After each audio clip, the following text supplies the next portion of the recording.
we are using a 16 plus LCD. So I am defining a for loop, right, for I in range. This means 0 to 16 or 0 to 15. Okay.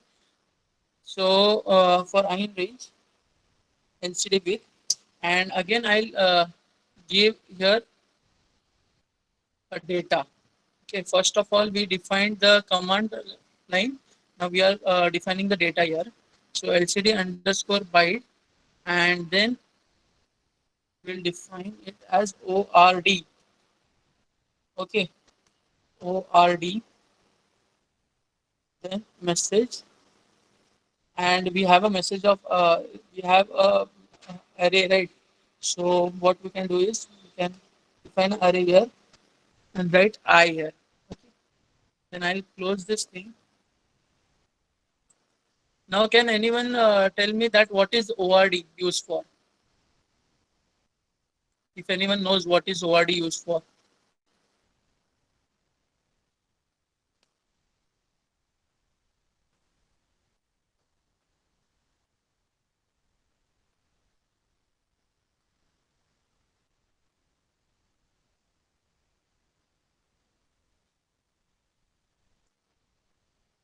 Anyone?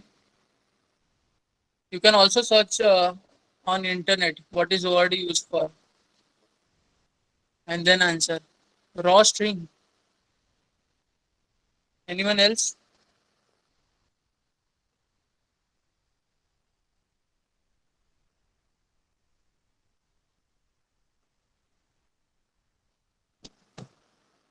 Unicode code point representation. Okay. See, first of all, what ORD will do is only accept a single character at once. Okay, it will accept only single character. For example, I am printing hello world, so it will take only one character at once, that is H, for example H, and then it will return the Unicode character representation or Unicode value of that. For example, if we take B, then it will give 66. Okay, if we take A, then it will give 65. That is the ASCII value. Okay, so we are using the ORD for that. Now, next, what we will do is we have defined all the functions here. So the functions which we have defined is first function was LCD underscore init. Second function is the LCD underscore bytes. Third function is LCD underscore toggle underscore enable. And the fourth function was LCD underscore string. So we have defined almost all our functions. Now we'll define the main function here. Right. So you have to have a main function in this case because you are using multiple functions. Okay. In the previous cases or in the previous codes, we were not defining any main function because it was a complete code. It was a single code which was running. But here you have multiple functions. So you have to have a main function in this case. Okay. So whenever this code will run, what it will do is first call the init function. Okay. So we are calling the functions which we have defined here. So we have called the first function, that is LCD underscore init. Okay. So we have called this function. So automatically when the main code runs, this thing will be done first. Okay. Then we'll move to the second line, that is while true. Okay. Once this is done, we'll go to while true. This is the while loop which we are using here. And now we will start printing our things. Okay. What all the things we have to print, we'll print here. So for printing, I said that we are using this thing. Okay, so we will be using the string function, LCD underscore string function. And here I'll write, say for example, I'm writing created by. Okay, so I have to print this thing and I'll define the line number. So here you can see that the parameters are message and line. So this is my message, which I have to print here. And this is, second parameter is the line. So I'll define my line on which line I want to print that. So the line will be LCD underscore line underscore 1. So I'm printing it at line 1. So here we have defined the LCD underscore line underscore 1. So it will start printing at this RAM address. Okay.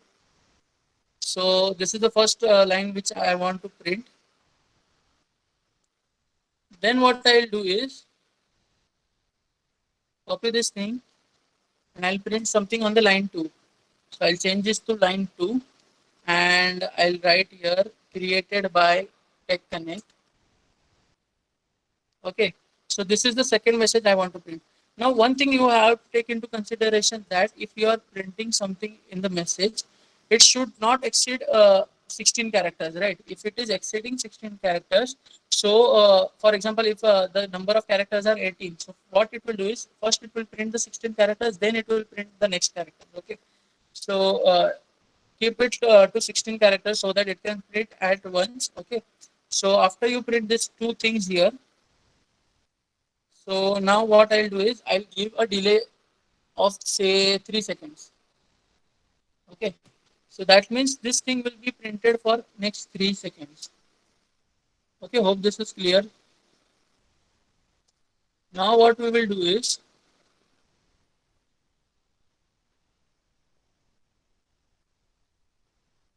print something more to this.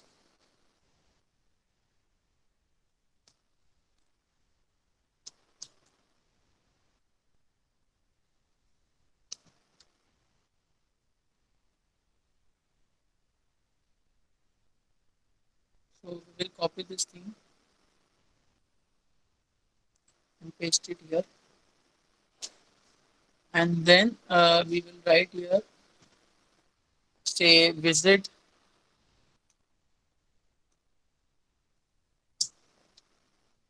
And I'm writing in the second line techconnect.com.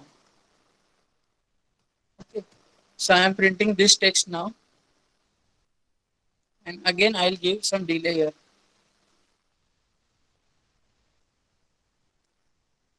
So the delay is say time dot sleep 3. Again 3 for 3 seconds. It will print, it will have some delay. Okay.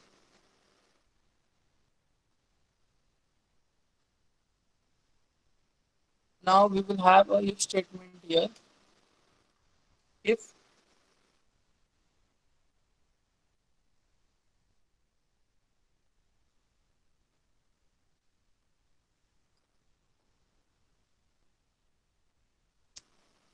okay, if underscore underscore name underscore underscore right is equal to name.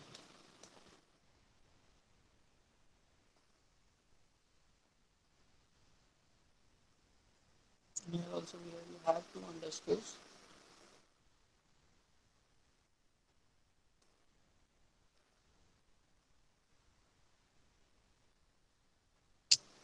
Then try these things. Try main. So it will try running the main function, and then I'll give a except statement here, try and accept. So I'll give a keyboard interrupt here as we had given it earlier. Keyboard interrupt,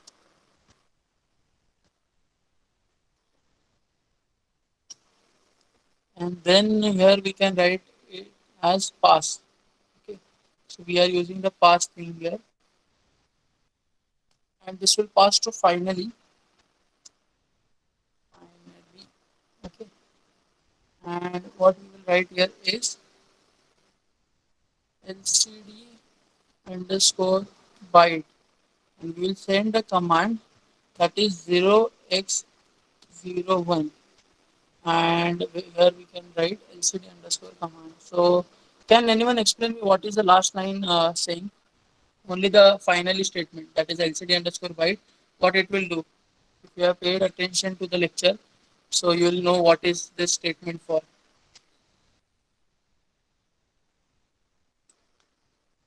Anyone who would like to answer this question, that what is this line for, the finally part?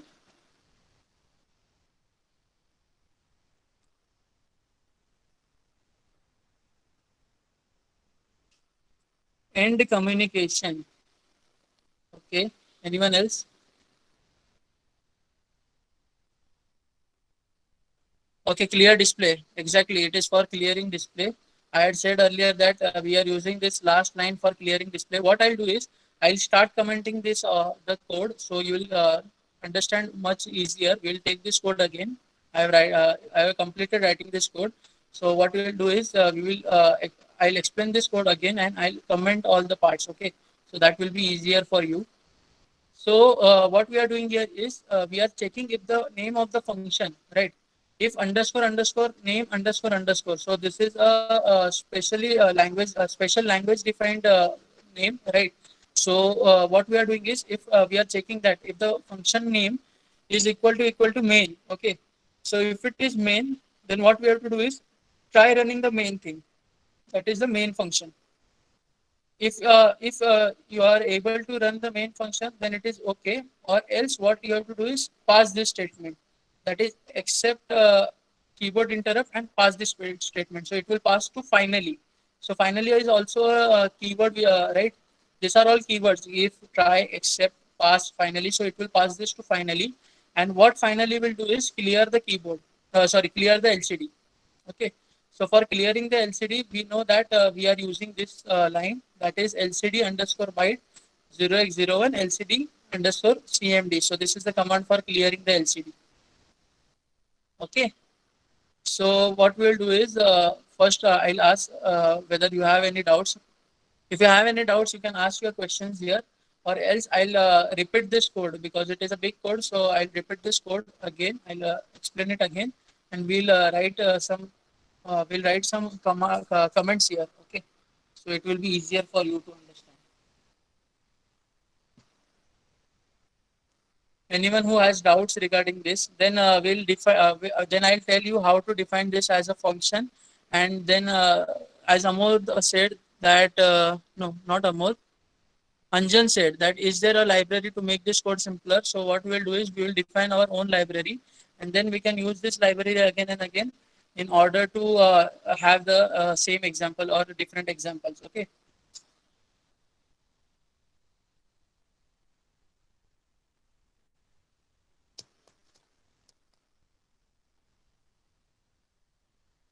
Please ask your doubts, or we will take a 5 minutes break first, and then you can ask your doubts.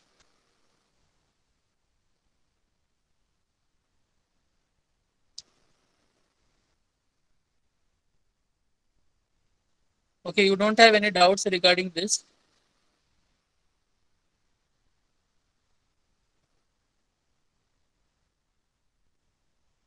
How to define a library? Yes, Kimaya, we will be taking this part in the later half of the webinar. After the break, we will see how to define a library in Python.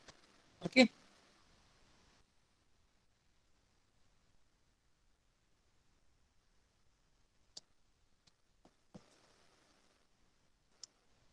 Anyone else who would like to ask any question? Please explain the code again. Yes, we are going. I am going to explain the code after the break.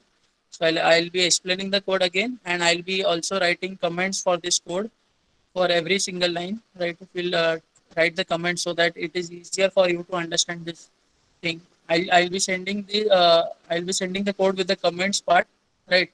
For all those who have registered at our form, right? We'll be sending the code part to them, right? A PDF file to them. Those who have not registered, please you can register on that link. The link is bit.ly. I'll write the link here. You register yourself at that, and we will mail you the complete codes and all the things which are required and which are taken during the seminar. Okay.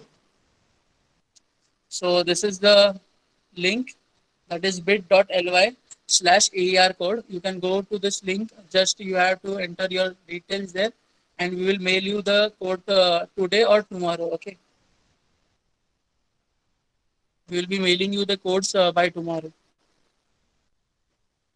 Rest of you, if you want, you can take a 5 minutes break, and then we will resume with the coding part again.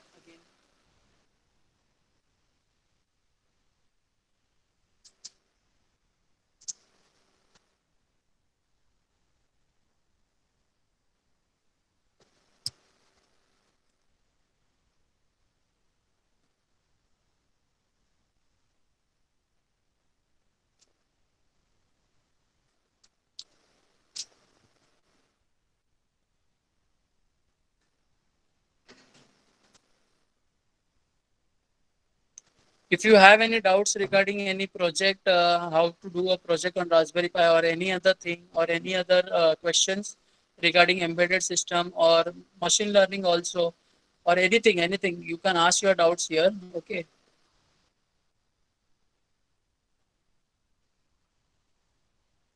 I'll be back in 5 minutes. If you have any doubts, just ask in the chat box. I'll be back in 5 minutes.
Okay, guys. So we'll start again. So I'll first explain the code now.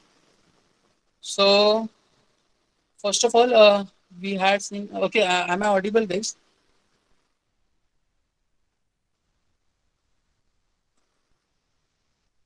Okay, okay. Thank you.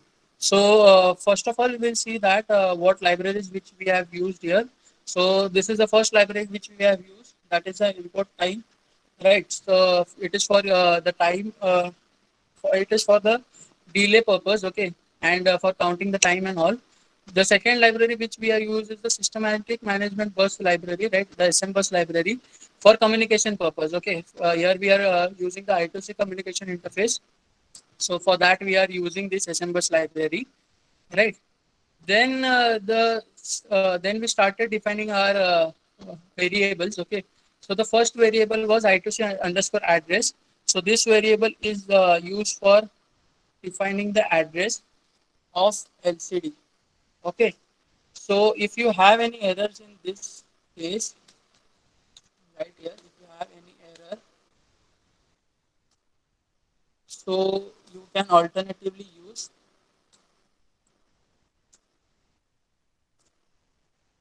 0x3F here. Okay, okay. I'm so sorry. I'm so sorry. I'll share my screen.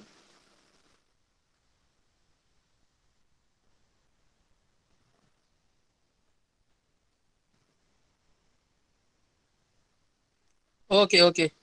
Now is the screen visible? I'm so sorry for that.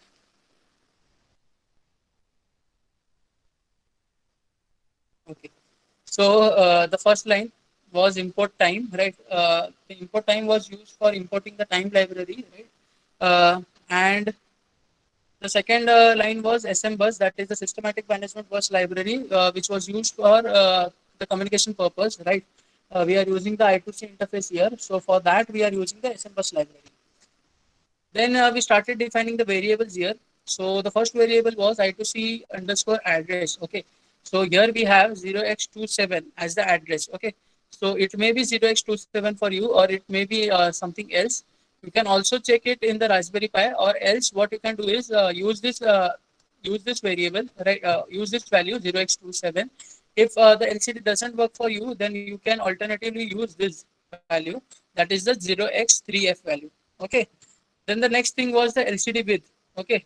So LCD width was set to 16 because we are using a 16 cross 2 LCD.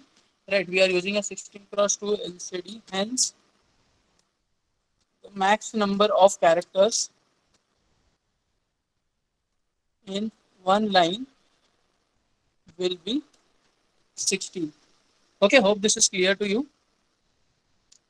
Now we are defining the modes, right? We have two modes.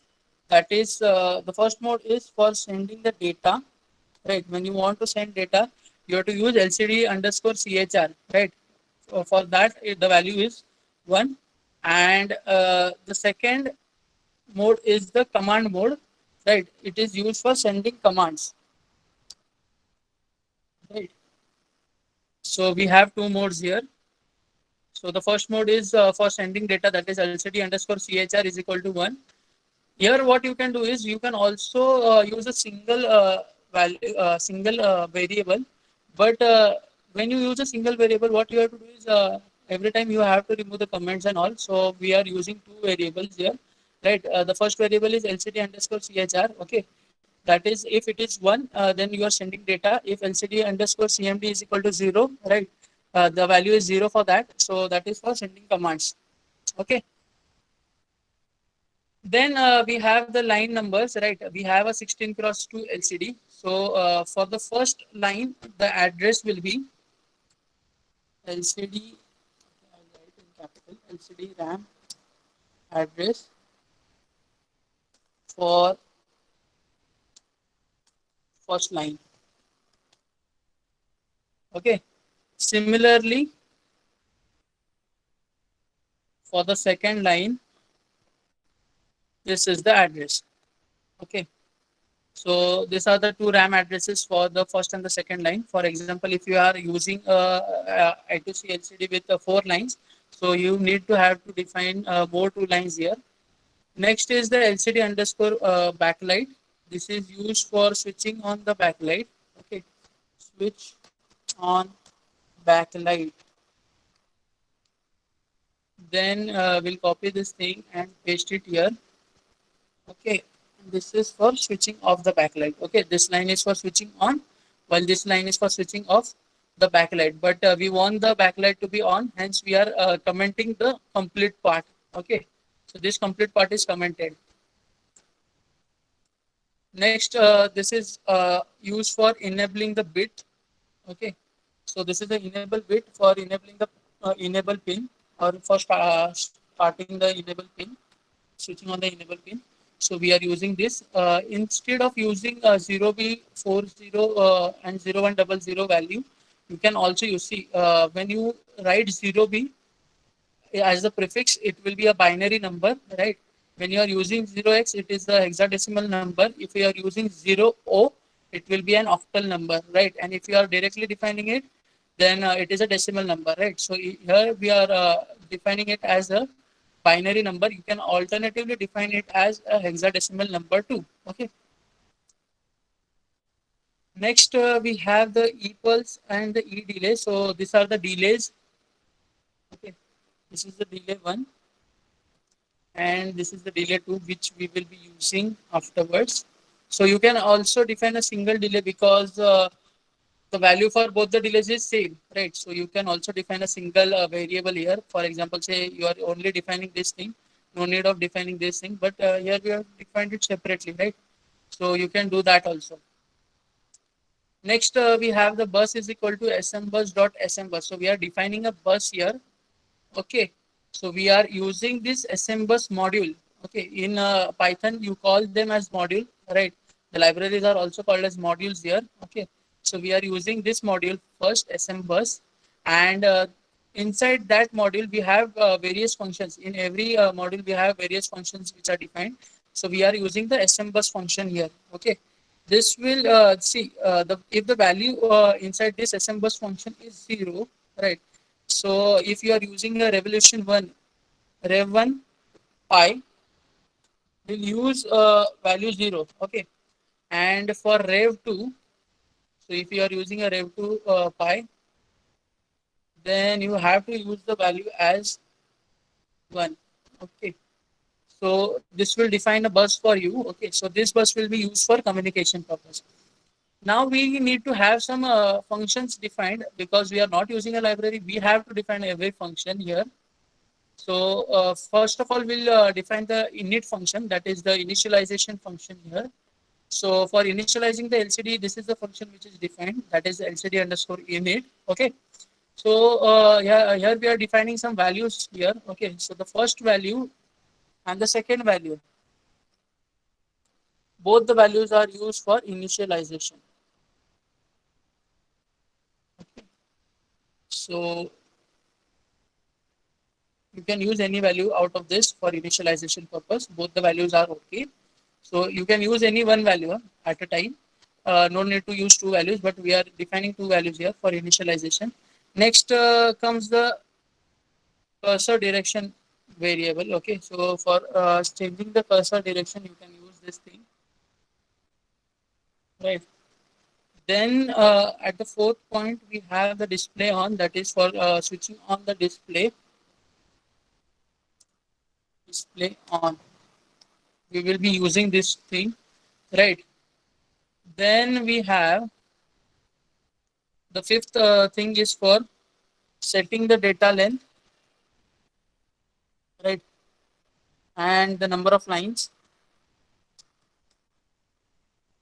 and the font size. Okay. So this is automatically defined. So we will not write this.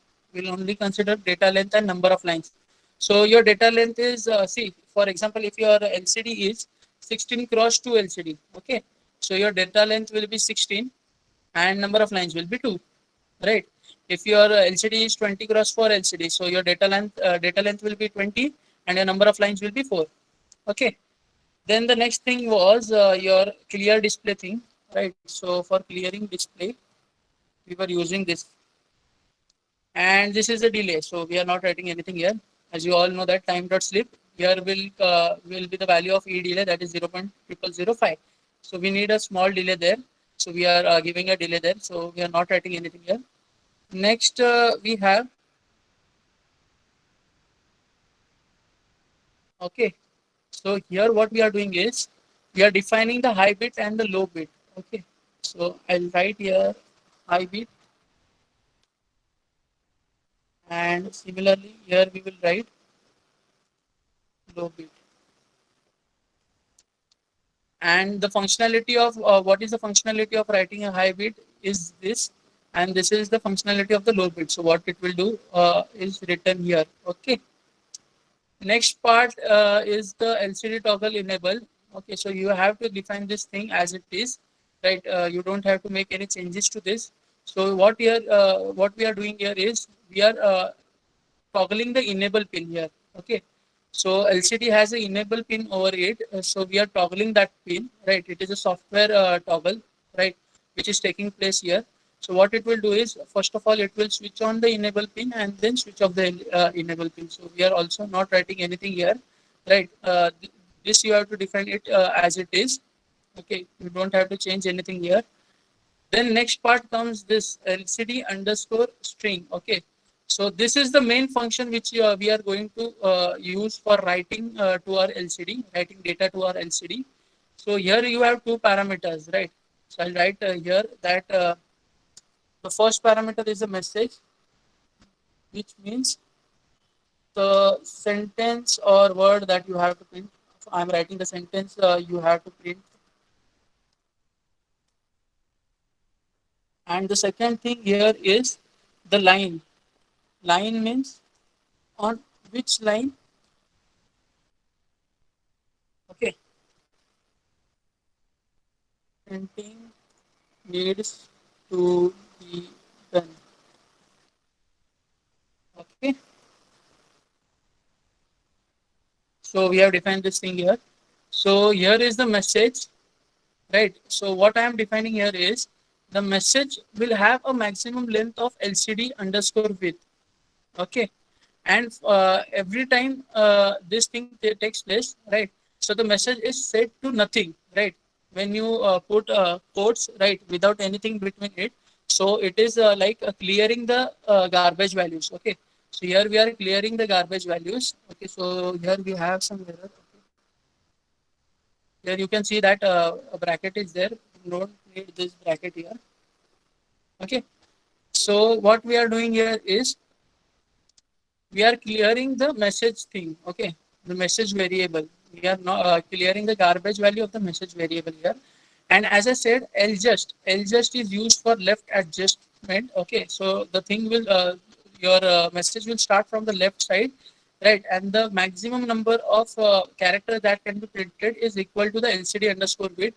So here you can see that LCD underscore width was 16, right? So it can have maximum 16 characters. Then was the LCD underscore byte line comma LCD underscore CMD. Okay, so line will be your line number, right?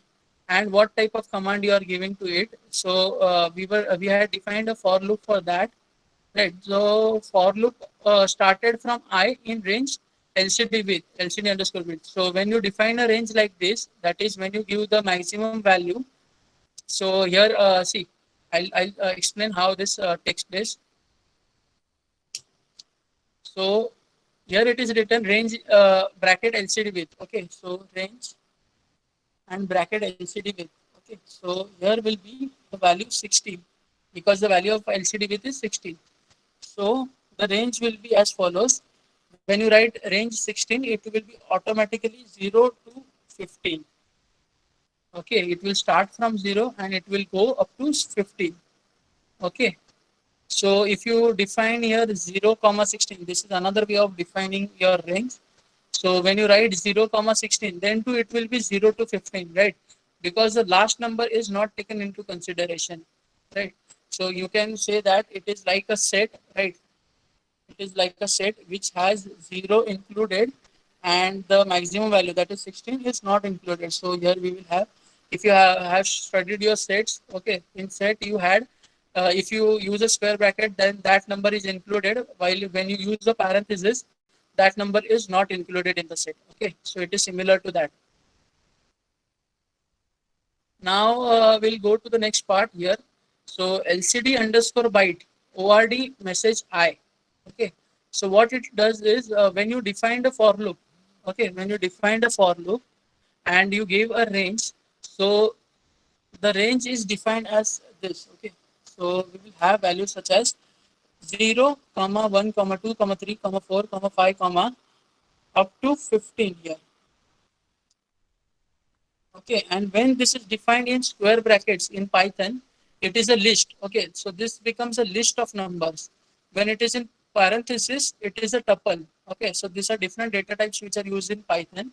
Right, when you learn Python or if you know Python, you will understand this. Okay, so there are three types of brackets which are used. The first bracket is the parenthesis bracket. Okay, so when you use this, you are defining a tuple. Okay, when you use this, you are defining a list. Okay, the difference between list and tuple is that list is a mutable thing. Okay, it can change. Okay, you can edit your list, but when you define a tuple, it becomes a constant. For example, say this is a variable thing, this can change, but when you define a tuple, so a tuple is defined as follows. I'll show you how a tuple is defined. This will remain same, just the brackets will change. Okay, so when you define a tuple here, what will happen is you cannot change the values inside this. If you want to change the values of a tuple, right, this is a constant part. So if you want to change the value of tuple, you have to first convert the tuple into a list, then change the values, and again you have to convert it into tuple. Okay, so this is how you change the values of tuple. And the third uh, third bracket that is used is the curly braces, right? So these are used for defining a dictionary, and a dictionary is something like this. For example, zero is say Ankit. Okay, so it is a combination of key and values. Okay, so Ankit say zero, then I have something other thing like comma. One is Patil. Okay, then I have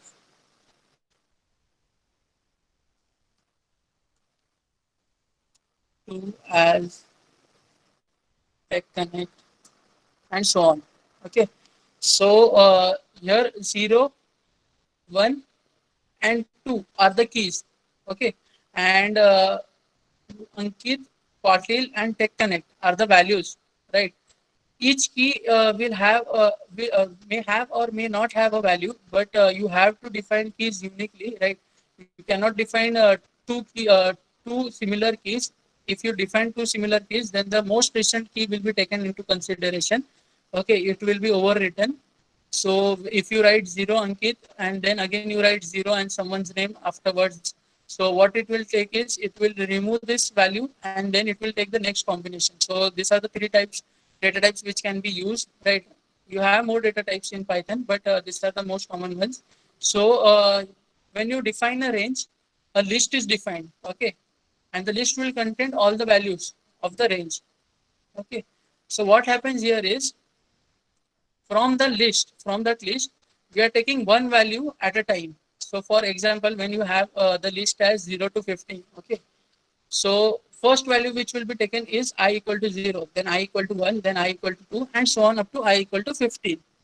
Okay, then what it will do is it will send one by one. Okay, it will send the values one by one, but before sending the values, what it will do is it will convert it into an ASCII digit. Okay, ASCII value. Okay, for example, when I'm sending Ankit, so A will be converted to 65, right? Because it is a capital A, it will be converted into 65.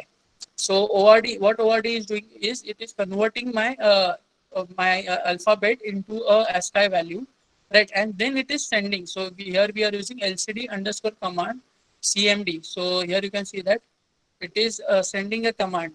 Okay, CMD LCD underscore CMD. Now, the next thing is we defined a main function, right?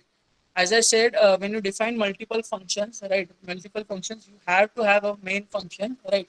So the code will come to know that where to start from, because it will not start from here. Okay, it will do all the initialization things, but before that, every time you have the main functions which needs to be done. So we'll go to main. Then here in main, what we did is first we initialize the LCD by using the LCD underscore init function, which we have defined here. Okay. So when the main function runs, first thing that takes place is this function will run. Okay. So we are calling the functions here. So we have called the first function here. Then as we did earlier, we are using a while statement. When while it is true, what will happen is we will use this function LCD underscore string to print this value that is created by, right. Then it is printing it to the first line LCD underscore line 1. Then it is printing the second string that is tech connect to the line number 2. Okay, then it is having some delay, that is a delay of 3 seconds is given here. You can change this delay also. Now it will go and print the next values, that is we are printing more thing to it, that is the visit in the first line, and then in the second line it is printing techconnect.com. Okay, again we are giving some delay here. Then we are defining here a if statement. Okay, so here what we are doing is, see this thing that is a underscore underscore name underscore underscore. Okay, this is a language defined special name. Okay, in Python we have language defined special names. Okay, so this is a language defined special name. Okay, you cannot use this for anything else, right? It has a functionality of its own. So what we are doing is, if the function name is equal to main. Okay, so if it is mains, we have different things here. Like we will have underscore say a, or you can also have functions as underscore underscore a. So we are defining this as we will call this function as a private function. This is a strong private function. Okay. So there are various technical terms for that. Okay. So it has some meaning when you use underscore, right? They are not used just for fun. Okay. So here what we are doing is we are checking if the function's name is main or a main function is present. Okay. So when the main function is present, try running the main. We are telling the system to run the main function. Shivani, what is your question? I'm not understanding. Dictionaries or what?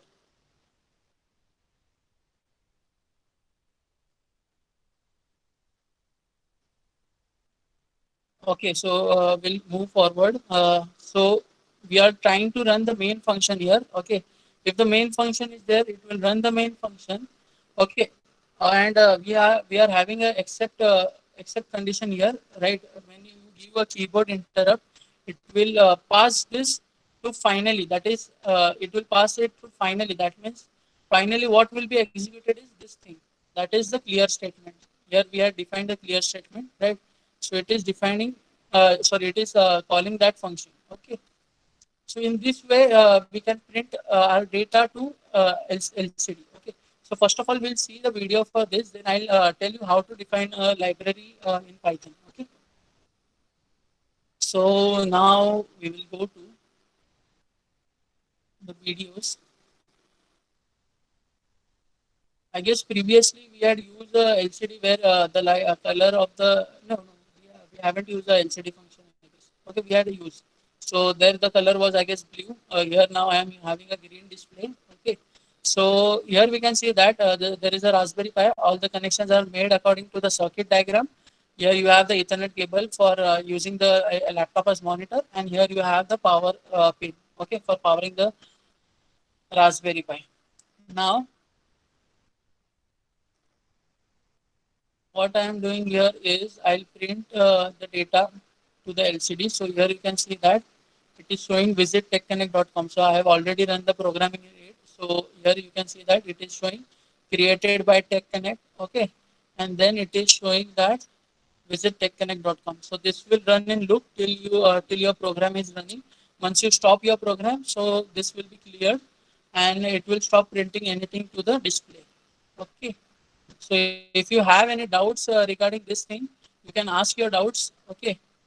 Or I'll explain the function part, that is, sorry, the module part or defining the library part.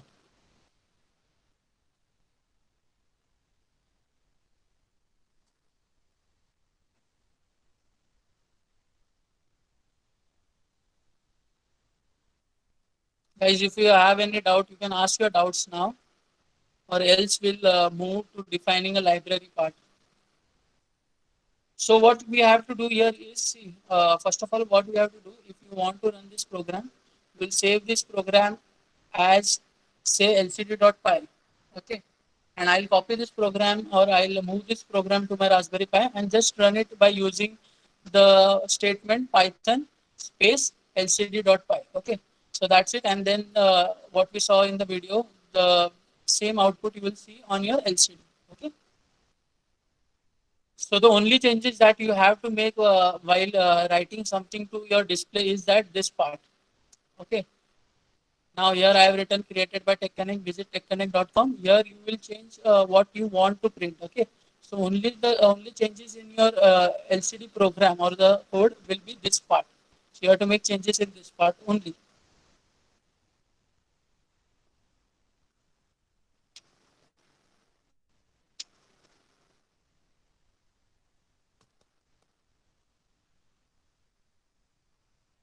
Okay. Anyone has any doubts regarding this? Please ask your doubts, guys, because today is the last day of the webinar. You should clear your doubts. You also can contact me afterwards, but if you have doubts, it is better to clear your doubts on the spot, right?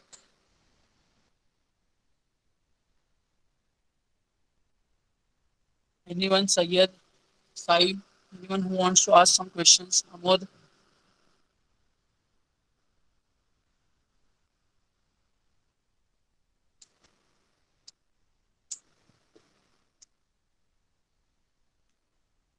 Okay, so I'm considering that there are no doubts from your side. So what I'll do is I'll explain the library part. So see, when you are defining a library, right? A library is also a Python file. Okay, it is similar to your code. Okay, the only difference is that see, for example, you are using the SMBus library, right? So the SMBus library will also be a Py file. That is, we have a smbus.py file in our Anaconda, right? We're directly importing it. Okay. So what you will do is when you have to define your own library, you have to say it. Say for example, I am defining a library for LCD. Okay. So I will not write this thing. Okay, I'm not writing this main function in this code. Okay, I'll directly write all these things inside the code because all these things are required, and I'll define this thing in another program, right? So what I'll do is I'll save this file as a library file. So library files are similar to the Python code. So what I'll do is I'll save it as, say for example, I am saving this as LCD, right? LCD library. I'm renaming it as LCD library and .py. Okay, so this will become my library file. Now this is my library file, and I'll save this file in the libraries folder of the Anaconda, or the libraries folder of the module. Okay, or the current working directory. You can save it in current working directory. So one way to see how the current working directory is, I'll show you how you can check in which directory it is working. So I'll open a new file. Okay, what I'll do is I'll show you how to see a current working directory. So first of all, I'll write import OS, and then I'll write os.get cwd bracket. I'll run this. So you can see that this is the current working directory. Okay. So this is OS. OS means your operating system, and I am giving a command, a function called get cwd, which means get the current working directory. So it has given me an output as C users Ankit. So this is my current working directory. So I can save this library in this folder. Okay, so this is the folder where I can save this library.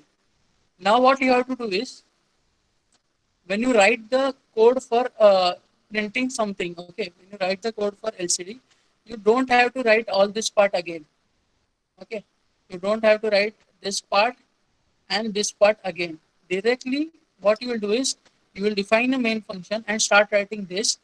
But what you need to add extra to this is you have to add an import statement in that.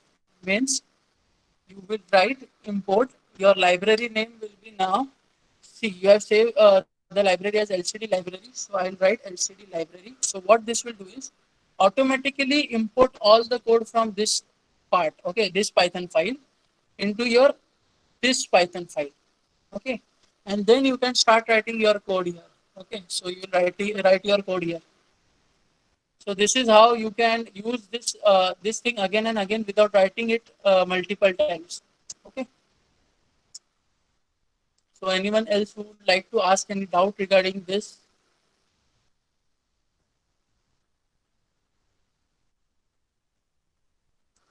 So we have almost come to an end. So I'll be sharing some of my experience afterwards. So first of all, what I'll do is I'll take the doubt session first. If you have any doubts, you can ask your doubts in the chat box, or you can unmute yourself. Right, you can ask doubts anything regarding anything. Right,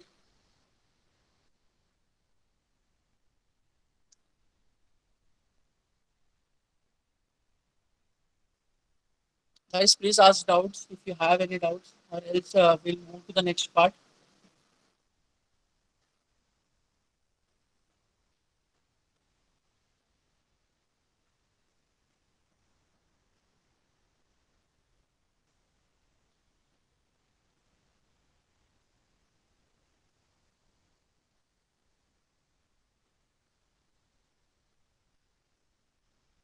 Okay, no one has doubts, I guess. So we'll see what projects and what all things will be included afterwards, right?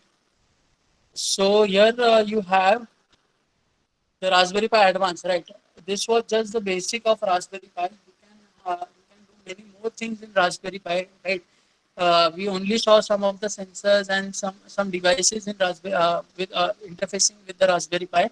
You have a lot of devices. Almost you can have 40 to 50 devices while learning the Raspberry Pi interfacing and all, right? While learning Raspberry Pi or any other board, right?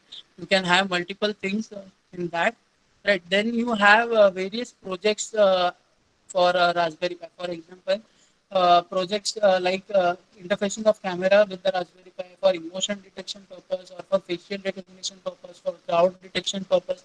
So you can have various projects in Raspberry Pi, right? For example, in my fourth year, that is in my final year, I had a project that was based on Raspberry Pi. That was a smart library management system project, right? I am from Atharva College itself. Okay, so I had a project.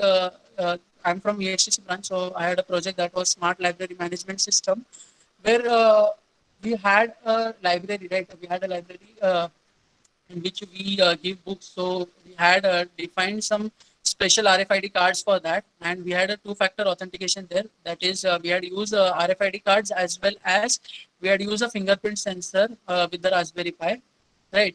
So anyone who wants to have a book from the library needs to first scan their RFID card at the entrance, and then they had to register their fingerprints and all. Then they had to authenticate their fingerprints. After you are authenticate after the authentication is done, then only you can take the books from the library. So it was a management library management system, right? So also you can have other inventory management systems by using Raspberry Pi, right? You can also use a barcode scanner with a Raspberry Pi for making an inventory management system. For example, the inventory management system at the medical, right? You can also develop that system also, right? You can have a GUI for that. We have various GUI options in Python, right?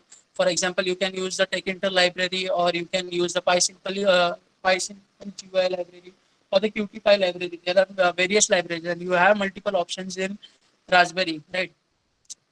In case of Arduino, you had limited libraries for each functionality. But in case of Raspberry, you may have more than one library for each functionality, right? So you can use various libraries according to your requirement, and then you can make your projects. See, for BE projects also, you have to select a unique topic. So there are various topics you can select, and no need of repeating topics from that, right? You can design your own topic, and then you can present it to ma'am, okay, to the faculty. Next thing which we have is just a minute.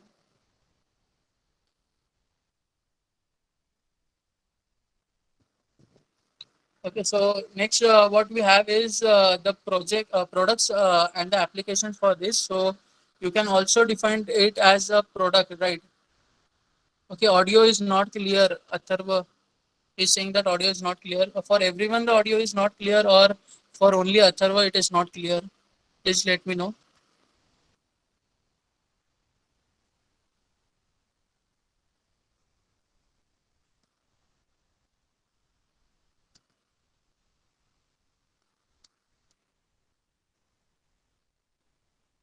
Okay, for everyone, it is clear, right?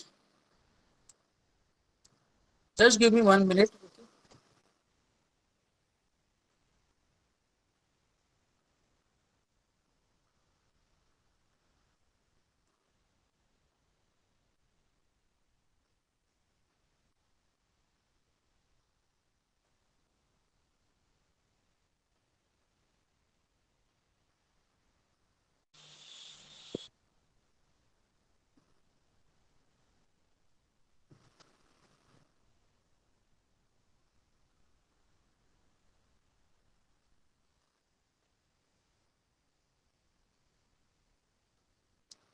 Okay, so I was talking about the products and applications for this, right, for the Raspberry. So you can also use your Raspberry Pi for your home automation applications or for building servers, right? As someone asked yesterday that can you build a NS server out of Raspberry Pi, and which module you can use for that.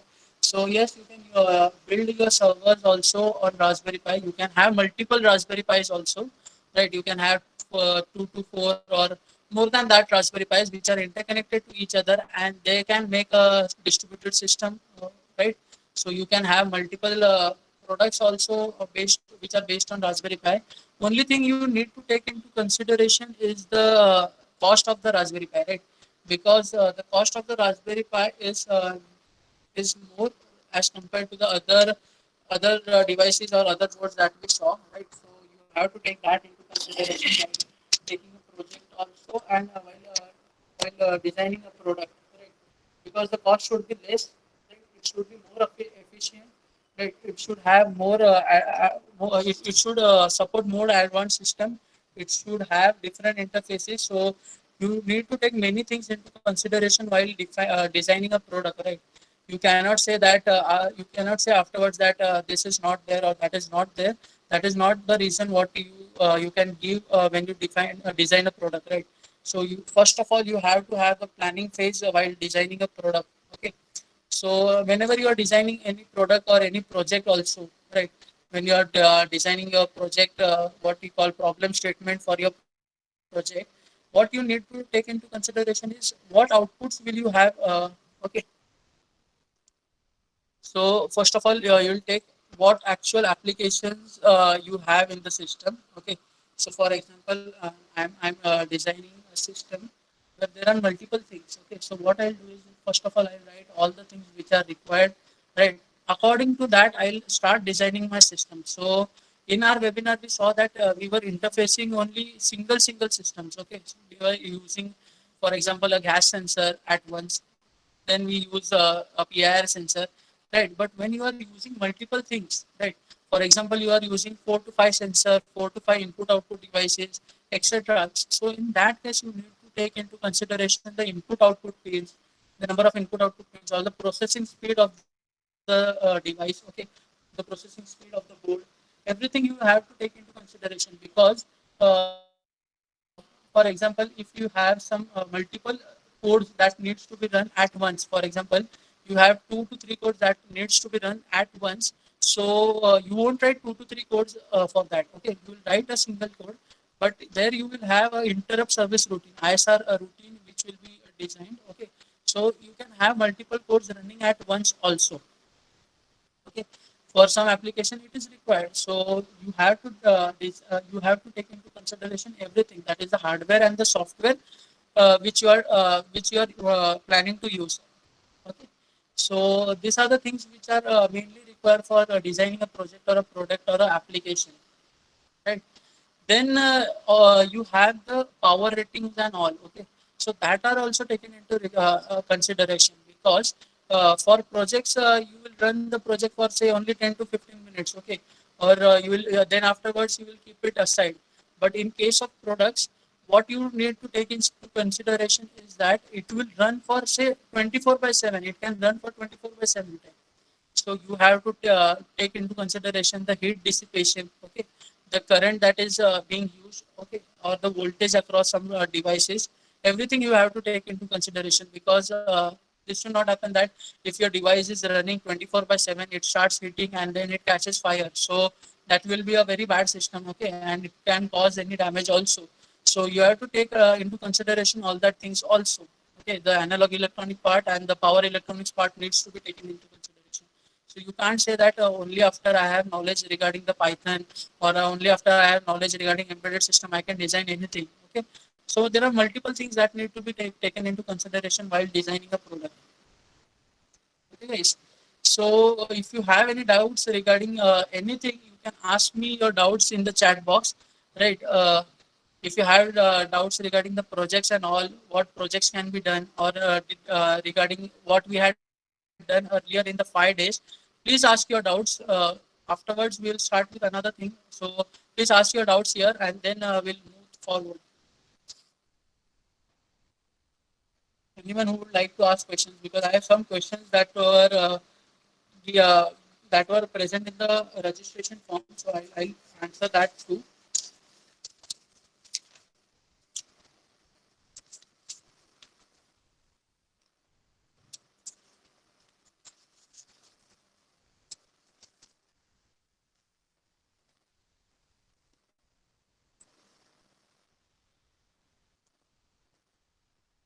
Anyone, guys, who would like to ask any question regarding anything. If you have any questions regarding your anything, any point, you can ask your questions now.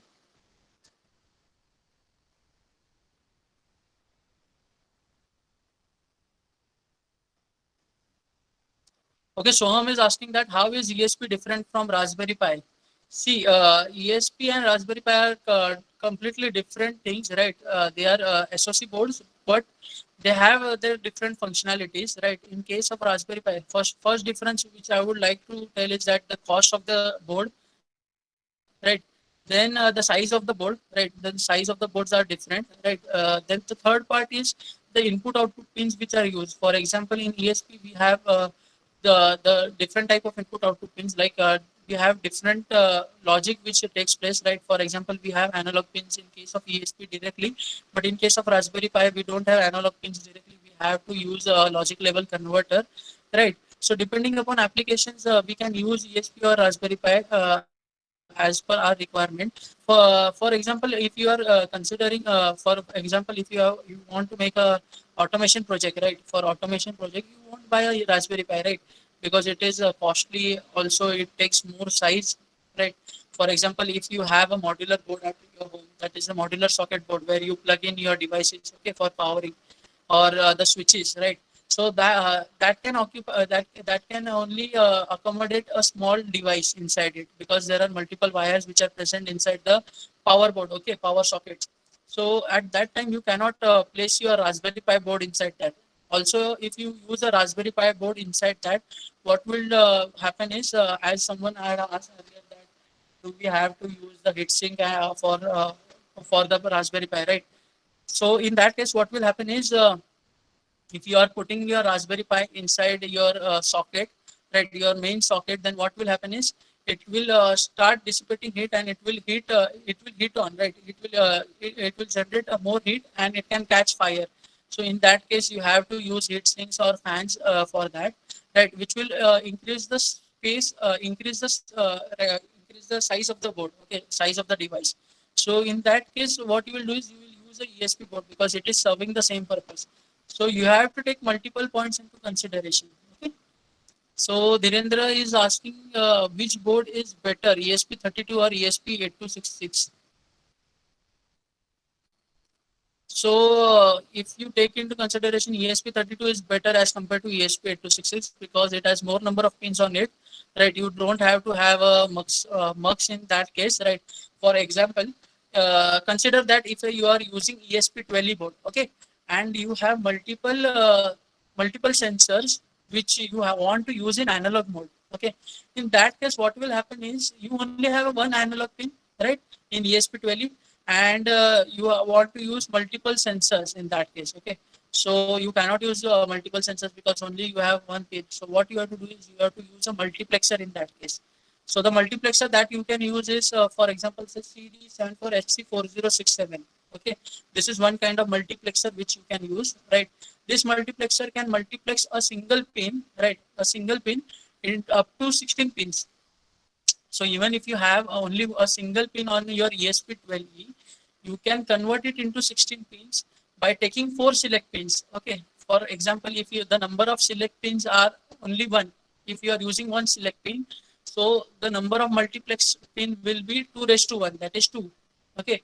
If you are having two select pins, then the number of multiplex pin will be 2 raised to 2, that is 4, and so on. That is, if you are using 4 select pins, then you can have S0, S1, S2, S3, right? So the number of multiplex pin will be 16. So you can use up to 16 sensors also in case of when you are using multiplexer in ESP12. But if you have only 4 sensors that needs to be interfaced, and all the 4 sensors are analog sensor, so rather than using ESP12 with the multiplexer, you can anyway use the ESP32, right? So ESP32 has multiple analog pins, so you can make use of that instead of using the ESP12. Okay, so it completely depends on your applications. For every problem, there is a solution in your while using any board, right? You have various ICs and various things which you can add to your system, and then you can design your system efficiently. So Miloni is asking that which is a valid mode of ESP12. Valid mode, like what valid mode you are talking about? What type of mode you are talking about? Can you unmute yourself, Miloni, and then ask the question? Okay, AP and station. Okay. See, in case of ESP12E, right? She is asking. Miloni is asking question regarding the modes of Wi-Fi which can be used in ESP12E. So you can use any mode, that is the access point mode or the station mode or both modes at once. For example, when you are using your phone's hotspot, right? For example, when you are using phone's hotspot, that time you can only use hotspot, right? You cannot use Wi-Fi at the same time. Or when you are using Wi-Fi, then you cannot use the hotspot at the same time. But in case of ESP12E, what you can do is you can also use the ESP12E as a access point, that is Wi-Fi. Sorry, that is a hotspot. You can also use it as station mode, right? That is the Wi-Fi mode, or the third mode which is there, that is the APN station mode at once. That means you can switch on your hotspot also, and you can also connect to other device at the same time. So this is the plus point of ESP12. You can also act as a Wi-Fi, also act as a hotspot, or you can simultaneously act as a Wi-Fi and hotspot. Okay. So Miloni, hope I have answered your question. Then Soham is asking that please give real world examples of ESP and Raspberry Pi usage. See, for ESP, I'll say that ESP is mostly used in automation devices. For example, all the devices that you see, all the automation devices which are used, okay, mostly all of them have the ESP chip in them. Okay, for example, the automation devices, the home automation devices, the bulbs which you use, which are the automatic bulbs which you can switch on from by your phone, right? Wherever there is a Wi-Fi interface for automation purpose, you will mostly see all the devices are using ESP chip as their board. Okay, so ESP has a wide application. For example, the Sonoff device, if you know what is a Sonoff device, it also has a ESP in it. For any device which has automation, right? Which are used for automation purpose, you will see the ESP device in that. Then a real world example of Raspberry Pi. See, Raspberry Pi can be used for various purposes, but mostly I have seen Raspberry Pi which is used for the processing purpose, right? For example, processing the faces, right? For example, facial recognition, for example, cloud detection. So here you will find Raspberry Pi which is more widely used. Okay, so in projects where you require accuracy and where you require more efficiency in terms of processing, right? For example, when you are processing some objects or for object detection purpose, you will be using Raspberry Pi in that case. Hamod is asking that can we perform image recognition using ESP board and ESP cam? Yes, you can perform image recognition using ESP board and ESP cam. The module which will you be used is ESP32 cam. You can use the ESP32 cam, or there is one more model which is in the market, that is the AI module of the ESP that you can use for image recognition purpose. The only thing that is taken into consideration is see, when you are using image recognition and all applications, that time you need to take consideration that time you have to take into consideration 2 points. That is when you are using image or a video, the frames per second are taken into consideration, right? The FPS plays an important role. For example, if someone is running, right, and you want to capture some video out of that, so the frames per second is an important part, right? Because if the frames per second are not that high, then what it will do is it will only capture some of the frames, and some frames will not be captured. So instead of using something like ESP for the image recognition, anytime Raspberry Pi is better. Okay, if you want more accuracy.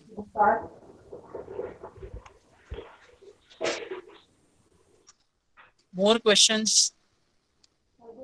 Anyone who would like to ask any other question regarding this?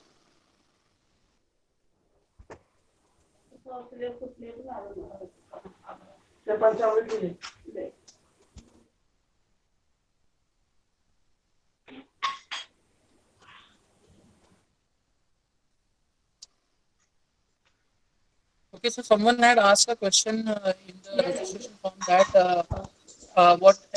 he had said that he or she had said that ML and AI. So if that person is there in the webinar, please can you elaborate that question? What actually do you want to ask that ML and about ML and AI? Is that person available here?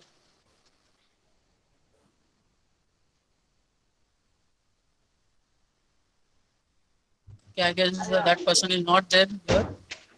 See, one thing I would like to add is you can also take a IoT plus ML project, right? That is also a better project, right? You can have a IoT device, right? Capture values from that IoT device, okay?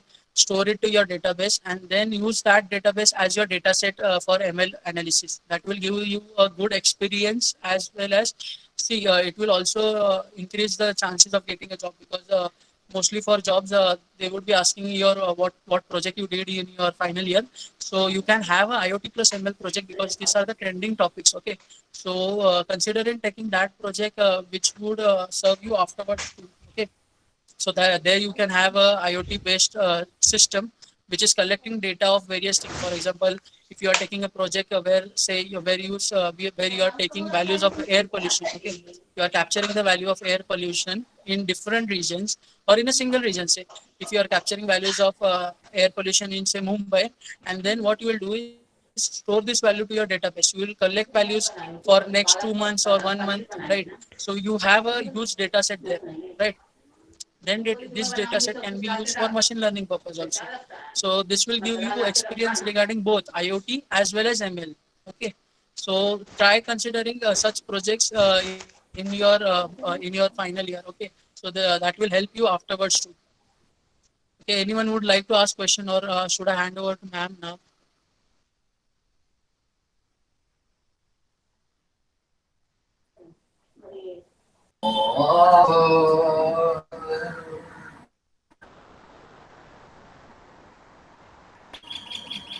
Okay, anyone is asking a question now?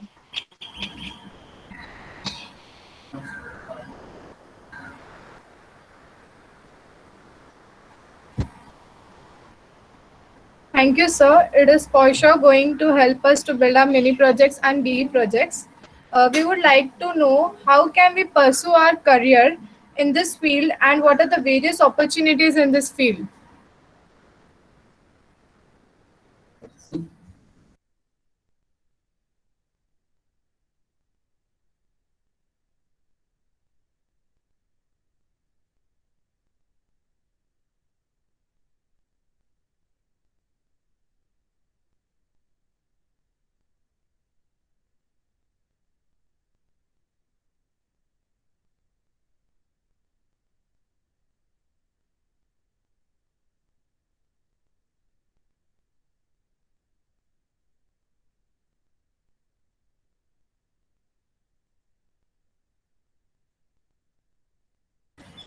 Hello.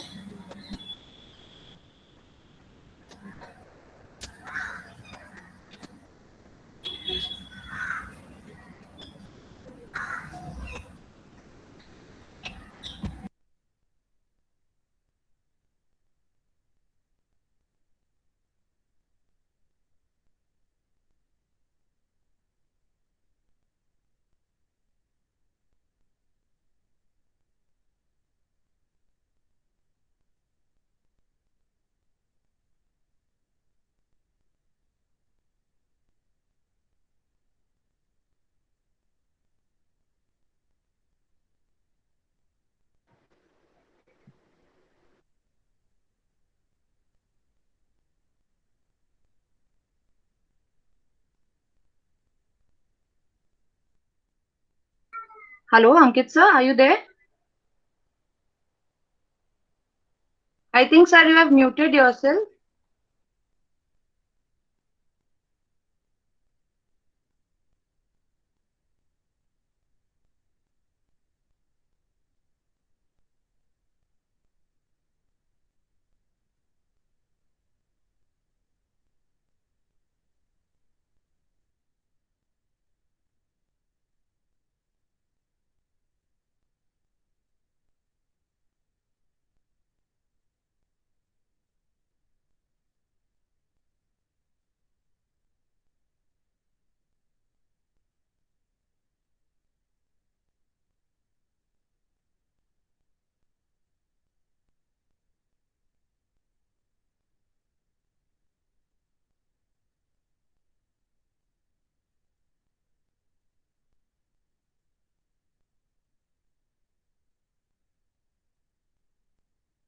Yeah, sir is just joining in a minute. There is some technical issue. Just please wait.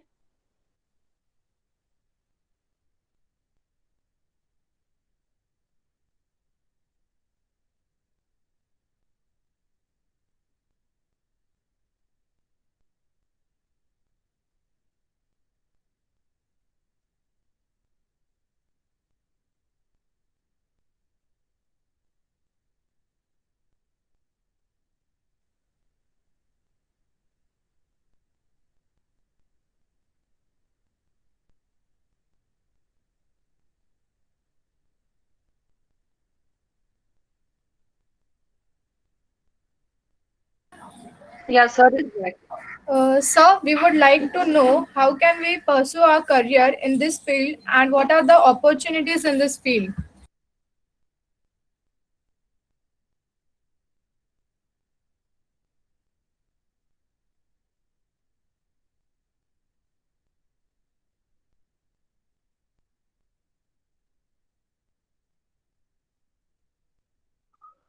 Sir, we are unable to hear you.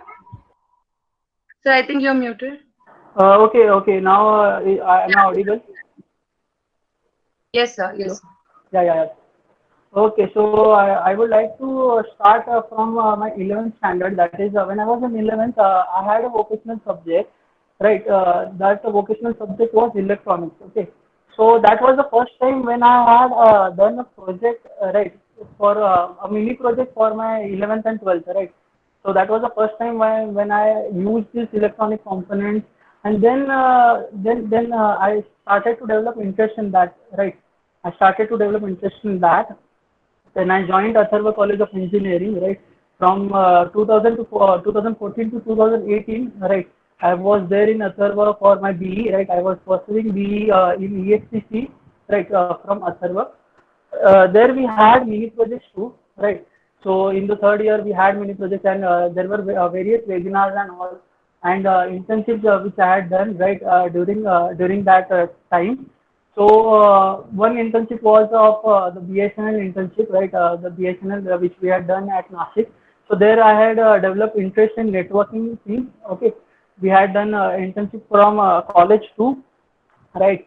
So there also we learned various things regarding this, regarding the ARM embedded system, the embedded system, etc. The SOCs and BLE, all that. So I developed interest for all these things, right? So after that, in the third year, I designed my mini project on my I designed my mini project on my own. Then also helped my friends to design their mini project. And also in the final year, we designed our B project, right? Also helped others. So that was a time where my interest went on increasing in these things, right?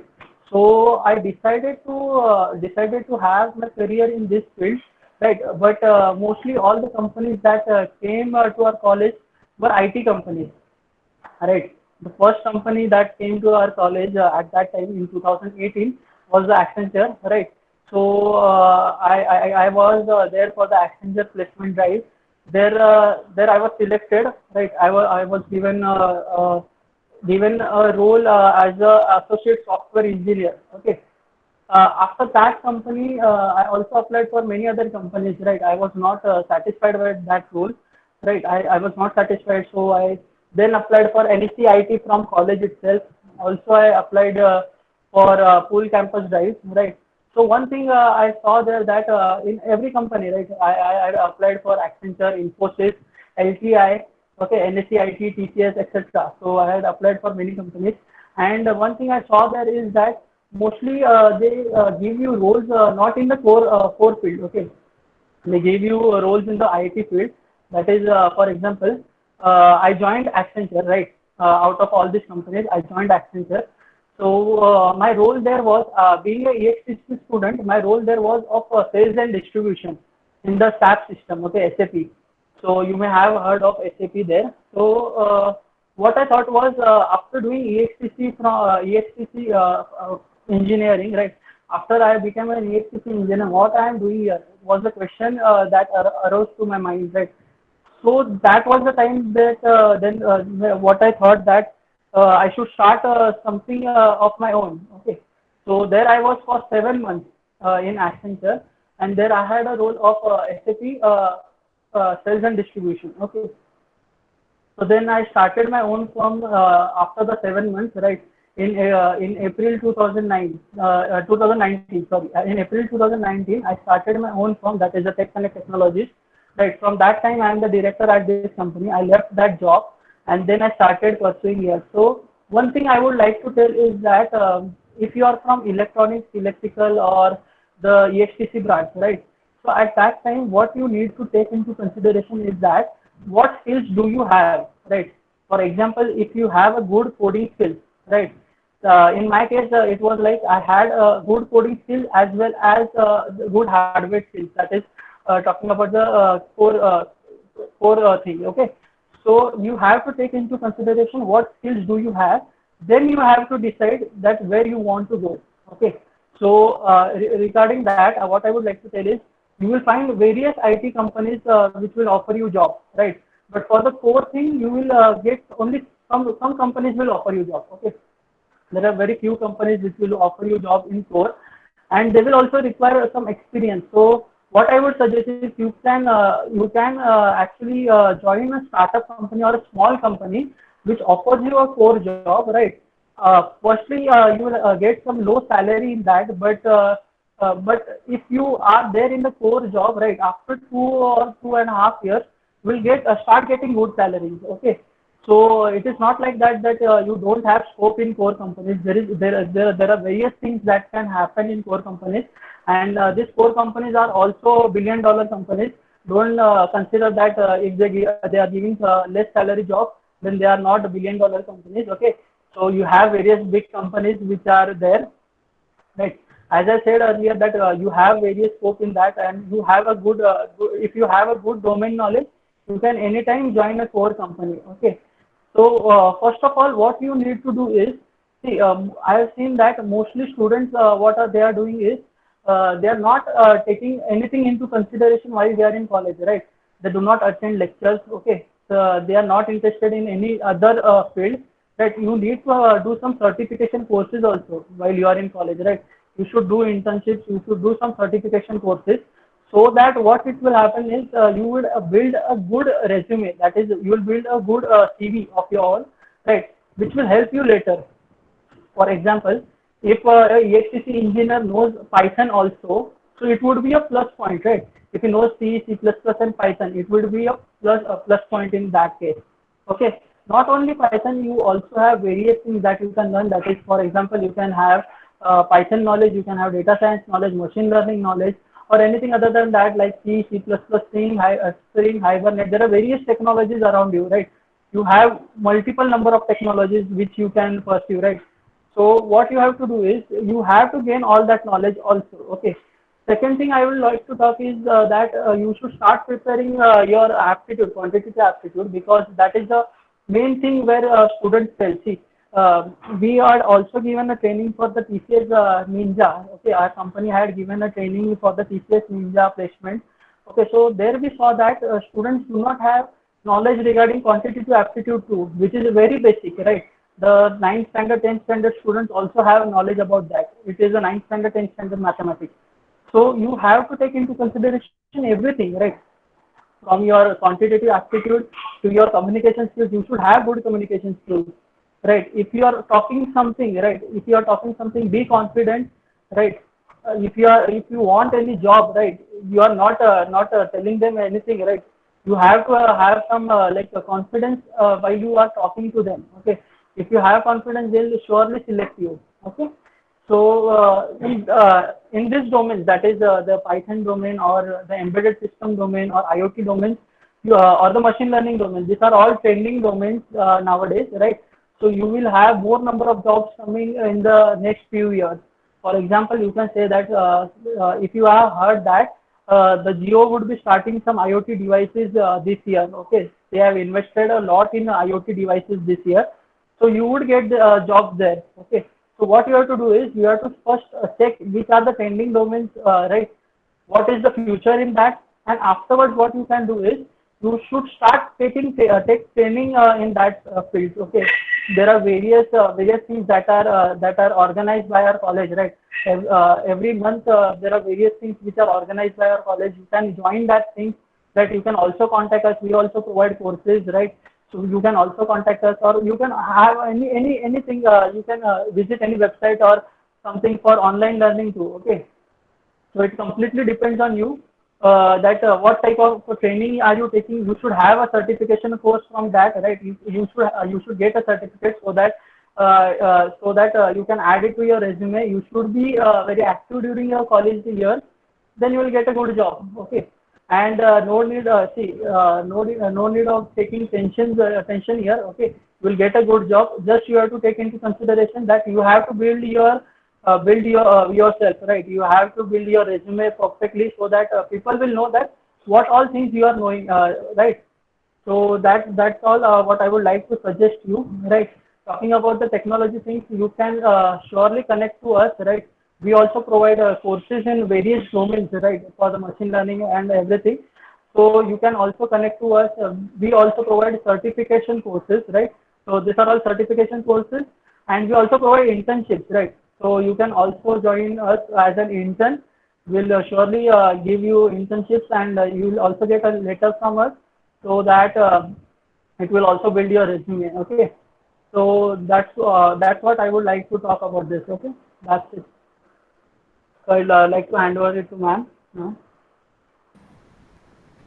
Thank you, sir. Now I request someone from the participants to give feedback for the webinar.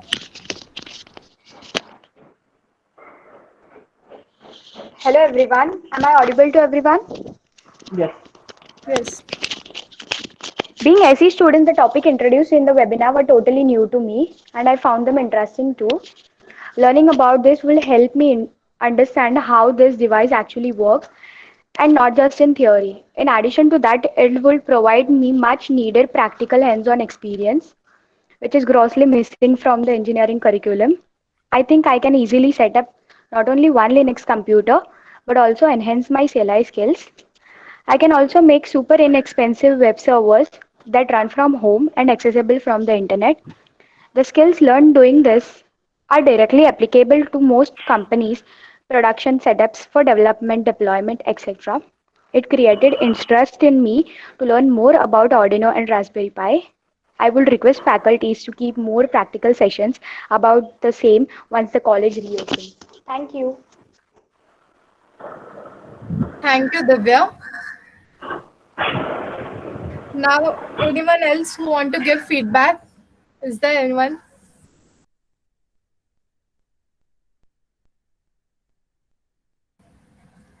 Okay, fine. Now I request to all participants to switch on their cameras for a group pic.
I think all can but smile.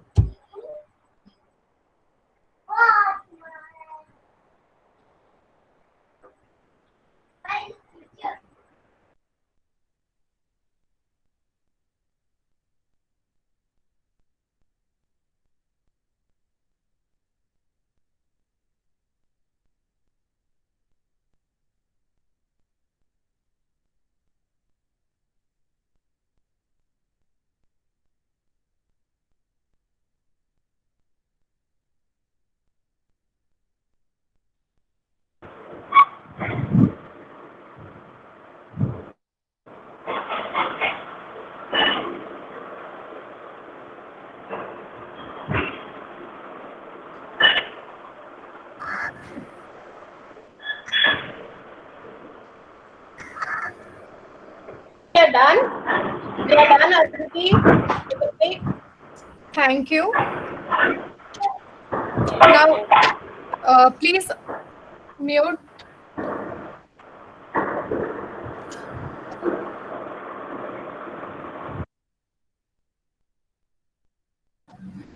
Now I request our Vice Principal, Admin and HR, Professor Jyoti Mali ma'am, to address the audience.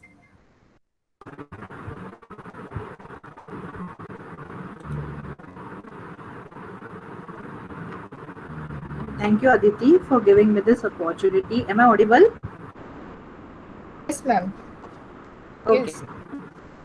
Good afternoon, my dear students, all the participants, Vice Principal Technical, HOD ma'am, and the organizing committee. Firstly, I would like to congratulate all the participants for completing the 5 days webinar and hands-on series on Arduino embedded system and Raspberry Pi for such a great success. I would like to express our profound gratitude to our principal sir, Dr. S.P. Kallurkar sir, our director sir, Dr. P.N. Nemade sir, our executive president of Atharva Group of Institutes, Shri Sunil Rane sir, for always guiding and supporting us. I would like to thank you, our beloved HOD ma'am, Professor Jyoti Kolap ma'am, and the entire organizing team, Professor Mahalakshmi ma'am, Dange ma'am, and Jocelyn ma'am, for their support and guidance throughout this entire 5 days webinar come hands-on series. I thanks our most valued invited speaker, Mr. Ankit Patil sir, the founder of TechQ Connect Technologies Private Limited, for his efforts towards making this 5 days webinar and hands-on training on Arduino embedded system and Raspberry Pi a great success. I also would like to take this opportunity to thank you to all my dear student coordinators of IETE student chapter for their hard work and dedication to bring up everything so successfully.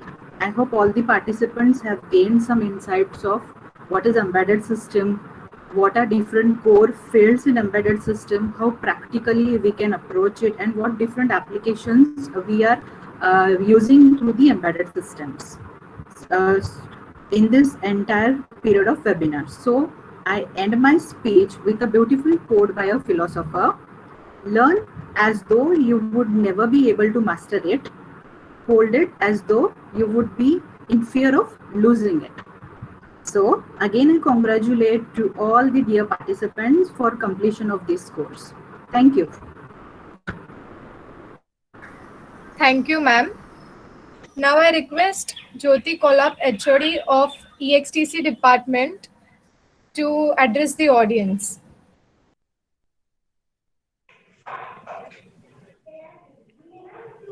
Good afternoon, all.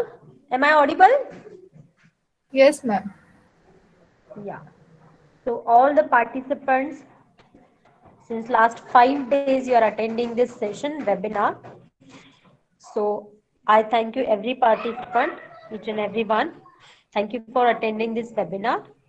I would like to thank you, TechU Connect, that they have spent their time and they have explained everything about what actually the embedded system is there. So now we are in a different era. We are in a webinar era.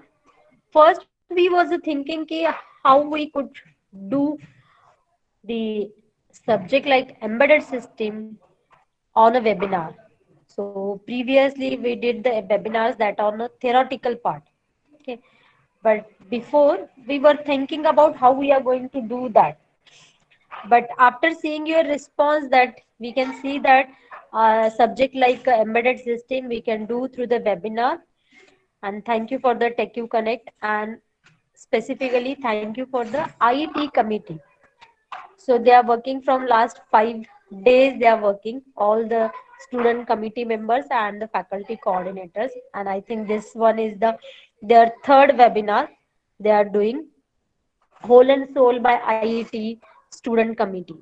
So I would like to say thank you to them with the faculty coordinator, IET coordinator, and wish you good luck for the next webinars. We'll have some this kind of a sessions again.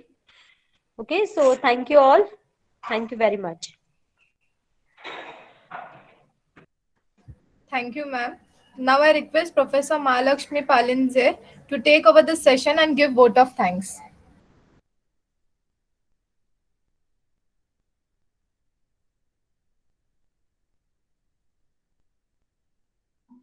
Hello all, am I audible? Yes, ma'am. Yeah. First of all, a very warm good afternoon to one and all present here. I, as a webinar coordinator of this 5-day event, feel very privileged to propose this vote of thanks on behalf of Department of Electronics and Telecommunication of our esteemed institution. Now, it's been a great, interactive and fruitful 5-day learning event. And it's not just the coordinators, but the big team behind this who has worked hard to organize this event. So please indulge me for 5 minutes.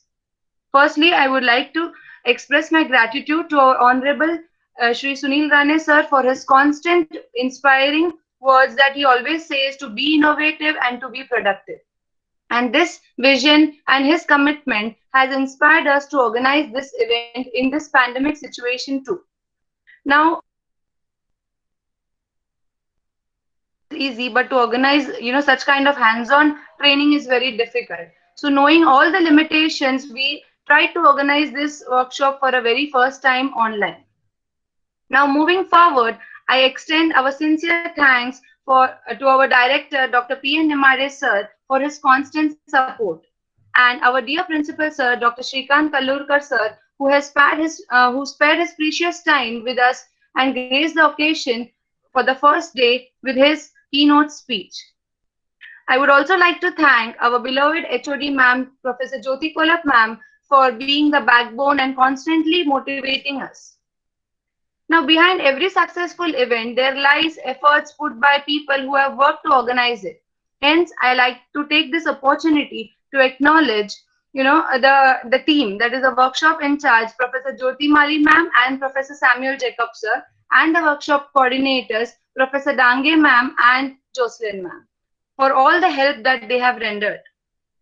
My special thanks goes to all my dear students of IET Student Forum and IEEE for all the technical support that they have provided, right from the certificate designing to distributing, video editing, and making it live in YouTube. So all the participants will get the link of 5 days event soon so that they can refer to these 5 days learning anytime, anywhere.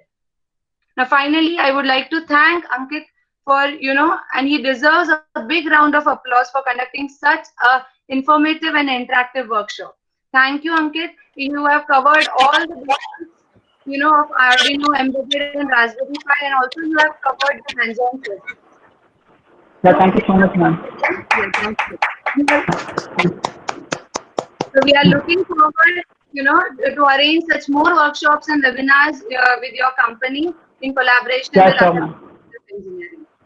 Now, here I would like to add one thing about Ankit. He is our alumni, and when we thought of organizing this workshop, the first name that came up in my mind was Ankit. And taking no time, he agreed, yes, to organize this workshop. So thank you, Ankit, for this humble gesture, and we are really proud of you being the alumni of Atharva College of Engineering. Thank you so much, ma'am. Thank you so much. Yeah. Last but not the least, I would like to thank all our wonderful participants for being with us all the 5 days and actively participating. I think you have cleared all your small doubts so much that Ankit sir has patiently answered to all your doubts. So we value your presence, and we had participants actually from all the backgrounds, not only EXTC, but all the different, branches and different years. So thank you all for making this program a huge success, because without this great audience, the event would not have been successful. Now, as rightly said by John Kennedy, as we express our gratitude, we must never forget that the highest appreciation is not uttered by words, but to live by them. So I request all the participants that whatever they have learned in these 5 days, please put into practice so that, and develop some practical so that it will be helpful to everyone. Now, hoping the same response from you all in the future events, we guarantee you that we at Atharva College of Engineering will provide you the best facilities so that you become a great engineer and also a wonderful human being.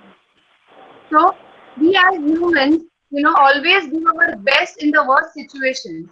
So in this pandemic situation has led us to learn digital and go digital. So on this note, I would like to conclude my talk and conclude this session.